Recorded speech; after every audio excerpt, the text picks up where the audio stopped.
The lake was still as glass that morning, its surface reflecting the first light of dawn like a mirror, holding secrets.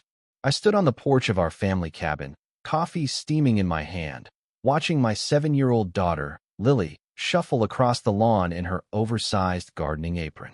Her small hands gripped a battered red watering can, and her blonde ponytail bounced with each careful step. She was tending to the rose bushes her great-grandmother had planted in 1929, the year this cabin rose from the earth with sweat and stubborn dreams. Those roses weren't just flowers, they were history, a living thread connecting us to the past. I'm James, a man who's seen enough of the world to know peace is a treasure you guard with both fists.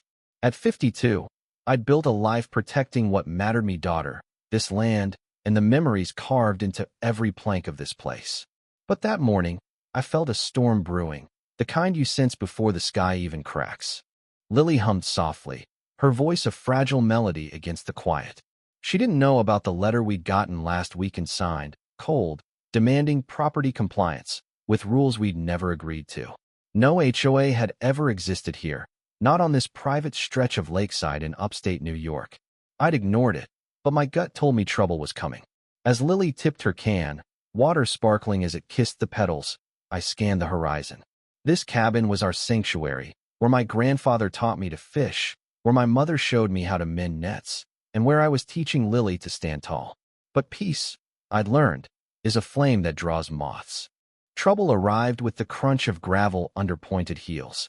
A woman marched up our driveway, her blonde hair cut sharp as a razor, a clipboard clutched like a shield.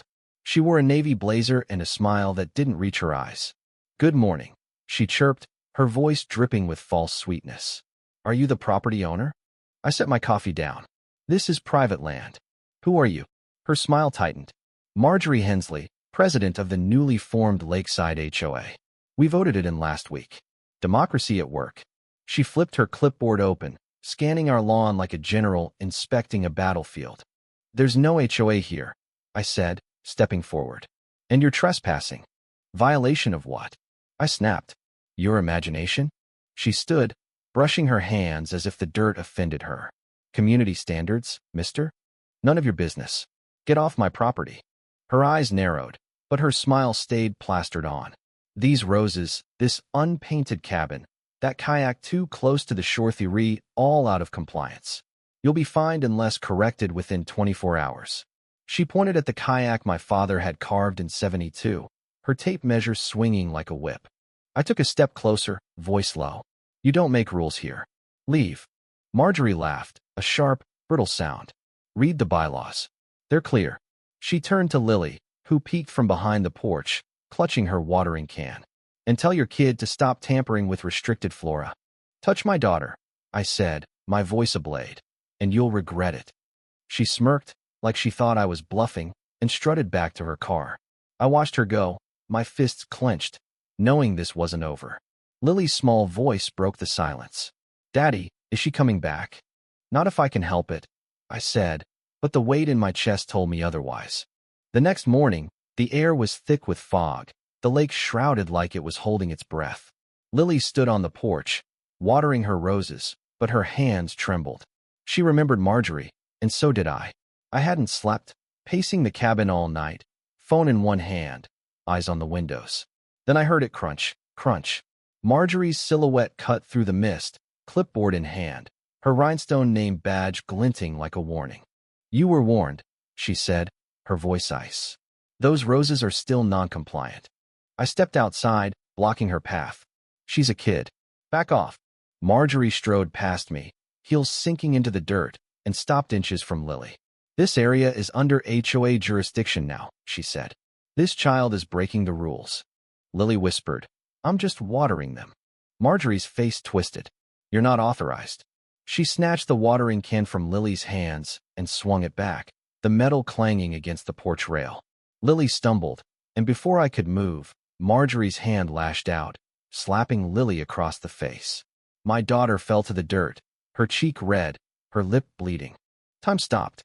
My vision narrowed to a pinpoint. Something primal roared awake inside me. Marjorie turned, smug, like she expected applause. That was her mistake. "You're done," I growled, lunging forward. She gasped, stumbling, but I was faster. I ripped the clipboard from her hands and snapped it over my knee, the crack echoing like a gunshot. "You touch my daughter again, and you won't walk away." Lily whimpered, clutching her cheek. Across the yard, our neighbor's kid, Ethan, stood frozen, his phone streaming live. "Yo, the HOA lady just hit a kid," he stammered. "This is going viral." Marjorie tried to smooth her blazer, unfazed. "I'll report this," she hissed. "No," I said, my voice shaking with fury. "I'm done warning. You started a war." I moved like a man possessed. Grabbing a garden hose from under the deck, I crossed the yard in 3 strides. Marjorie shrieked as I slammed her against the porch post, wrapping the hose around her wrists and cinching it tight. "You've lost your mind," she screamed, flailing. "No," I said, dragging her down the hill toward the dock. "I found it."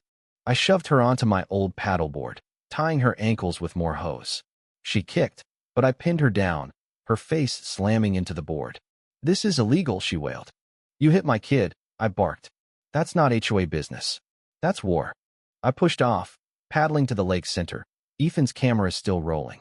Marjorie thrashed, screaming nonsense about degenerates and HOA standards. I crouched low, slamming my fist into her hand, silencing her. "Stop talking," I said, my voice deadly calm. The lake was silent, the sun burning through the fog. I looked into Ethan's camera. "She hit my kid." She called it enforcement.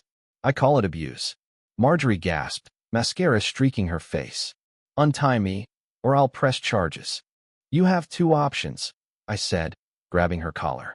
"Shut your mouth and pray I don't charge you for assaulting a minor, or I flip this board and let every phone on this shore film you drowning in your own arrogance."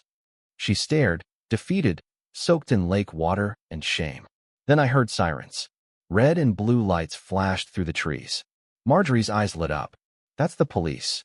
You're done." I paddled back, slow and deliberate. Neighbors lined the dock, phones raised, their faces a mix of shock and approval. Ethan whispered, "He's bringing her in, still tied." "This is wild." Officer Daniels, a grizzled man in his 50s, stepped forward. "Sir, step away and put your hands up." Marjorie screamed, "Arrest him. This is assault, kidnapping, terrorism." Daniels tensed, but I raised one hand, pulling my badge from my jacket.